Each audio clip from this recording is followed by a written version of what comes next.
Well,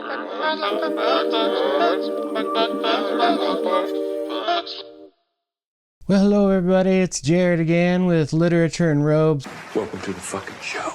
Doing another review today. It is the Gunmetal Gods Series. I just read book 3, Elder Epoch, and wow, what a cool book. As you know, the channel just started maybe not even a year ago. I've obviously read some of these books, and so I'm not really here to review the first 2 books. I'm here to review Elder Epoch, but I gotta give a little bit of backstory. Do it.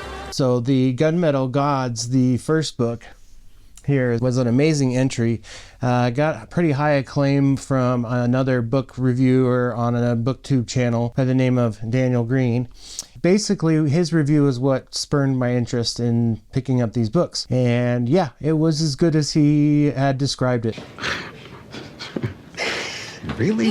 Gunmetal Gods is one of those just firecracker novels. I was surprised at how good it was. It really brought this dark world into really extreme focus. Focuses on the Crusades, a period in history where Christianity was trying to expand and spread the word and message of God and the Bible to countries in the Middle East and expanding out from Europe. And this is kind of where a lot of the stories that Zamil Akhtar, the author of the Gunmetal Gods series, is trying to offer his fantasy interpretation of that time frame of history. So with these books, not only do they focus on that certain period of history to give this period of time and this world a sort of a leg to stand on, it also involves magic, and the magic lies heavily within the forces of gods and jinn, spirits, and even imbued items that the magic user can carry that gives them the ability to do the magic that they do. It's a newer look at magic and magic systems. It seems a little more based in religion, heathen or paganistic kind of magics. The magics described in it are like spells or incantations to gods, prayers, various types of blood magic where certain blood types can afford certain outcomes depending on what blood types you have. Sometimes the magic requires a human sacrifice or some sort of sacrificial element that's brought into it. But there would be a lot of consequences that people would have to encounter and get in front of and work through. Really? Yeah.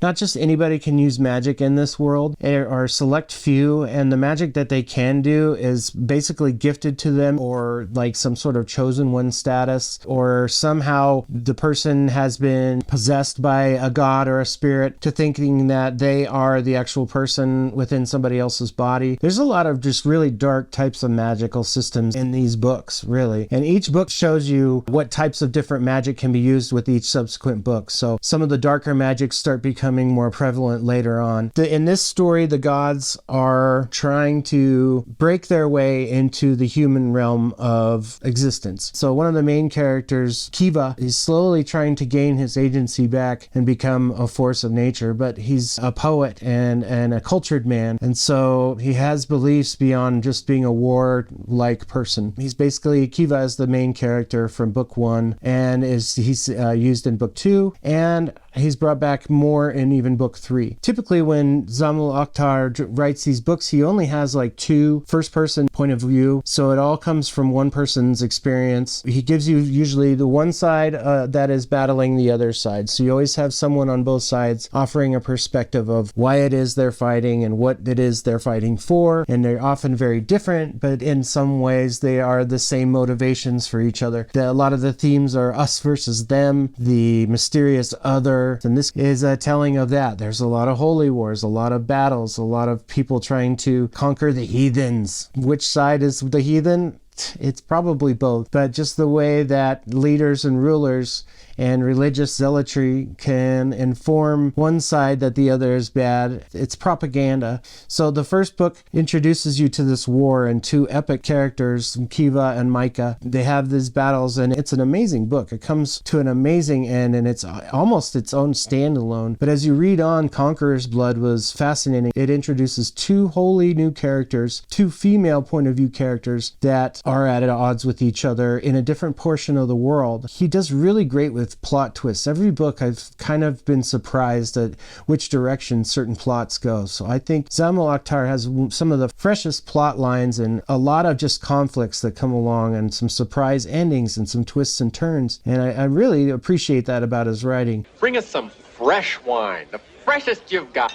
This year's, no more of this old stuff. He's got good prose. He's kind of a horror writer, and so he's known for that. And so he's got a really great handle on like Lovecraftian description and use of the Lovecraftian monster tropes and things like that are represented as angels. And I suppose if you go back far enough, the fury of the angels in like the Old Testament or something like that, they just describe the angels very much different than these human perfect beings with wings and things like that. So if you go back far enough, I imagine that's how angels are described. But these covers offer glimpses of what the angels look like and their vastness of size and the impact they have on the mortal human that they see. It would be pretty shocking, I think, to see something several stories high and just, yeah. So Zamil Akhtar has all these Lovecraftian nightmares, these tentacled terrors, these multi-eyed nightmares, these creatures that bring fear but they have power, and the humans aren't sure how to interact with them because they're human, they're not gods, they're not creatures that are from some ethereal plane. Oh, you think you're God, bro? You're not God, bro. You can't ask me that. Sorry. But they are trying to pass through this veil of human existence and rule over humanity because humans have basically been warring with each other their entire lives. And so I think the gods are trying to intervene in the world, so to speak. These gods offer up magic to the characters and it all comes at a cost. But they're not your friends. These humans, in their own personal political power struggles, are unwittingly providing ways for the gods to come even further and closer into the world. And by book 3, Elder Epoch, these gods have finally put their footprint into the world that the humans live in. It is a disturbing telling. The darkness of it, this dark fantasy which incorporates like frightening horror-like experiences and themes into the fantasy. There's something just darker and grittier and grimier and, dare I say, bloodier. You're really giving me the creeps. Oh, come on. Just something that is pervasive in this writing. Elder Epoch, it really seeps through. It feels like the pages are almost oily reading from it. It was very visceral, just really gritty work. And I believe that Zamil Akhtar, if I'm not mistaken, in the end of the book, thanks you for walking into his own little nightmare that he has depicted on the pages. This is my nightmare!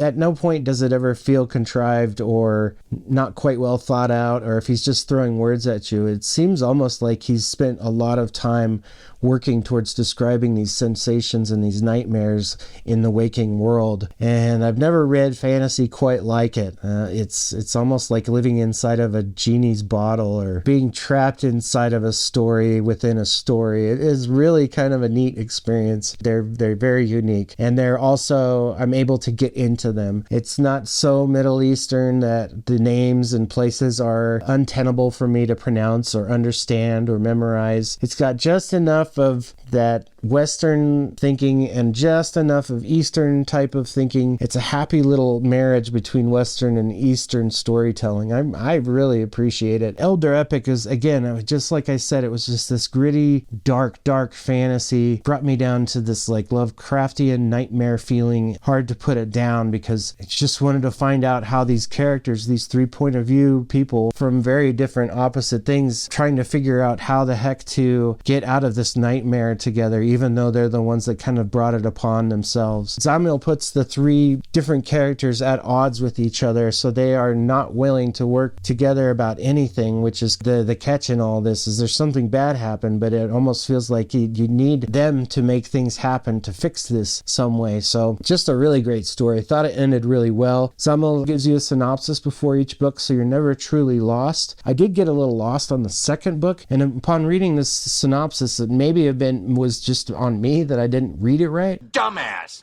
At the same time, it was a little confusing, but when I read the synopsis in the third book, I just kind of, the light went on. And I was like, oh, I understand what happened in that. Dumbass! So I was able to carry on from there. So you can read each of these books kind of on their own. I'm excited because the fourth book has just come out called Dark Drinker. And I went out and picked up this book recently, just came out.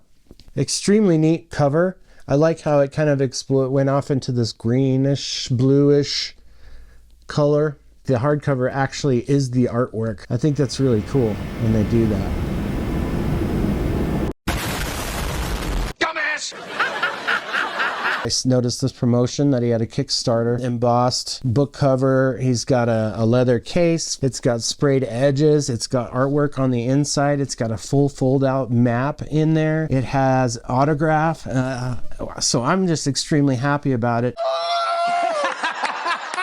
I'm going to definitely be diving into book 4 of the Gunmetal Gods saga. But yes, I think Elder Epoch, it was a great book. I gave, I think Gunmetal 4.8. Conquerors Blood, I would say was more like a 4.0. And for Elder Epoch, it definitely increased its goodness.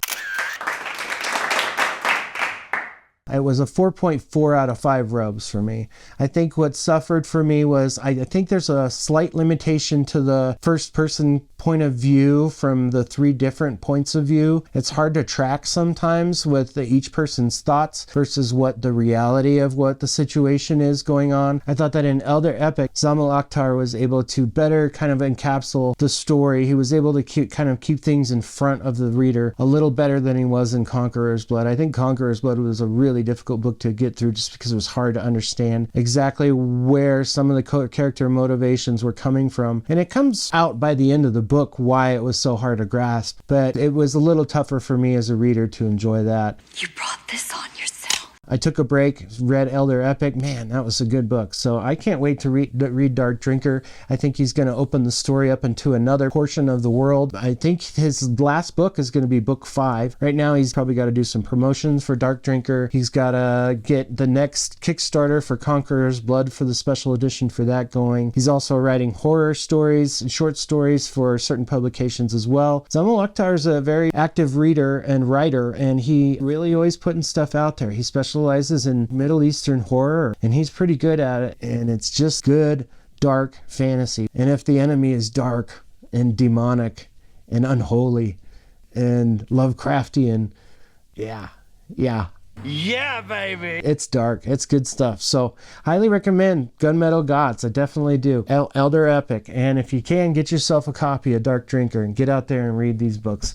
Zamil Akhtar is an underrated author that should be getting a little more attention, in my opinion. He's just very different than a lot of the other authors that I've been reading. So that's all I got for today, guys. Hope you're all well out there. And remember, always remember, keep reading. Goodness.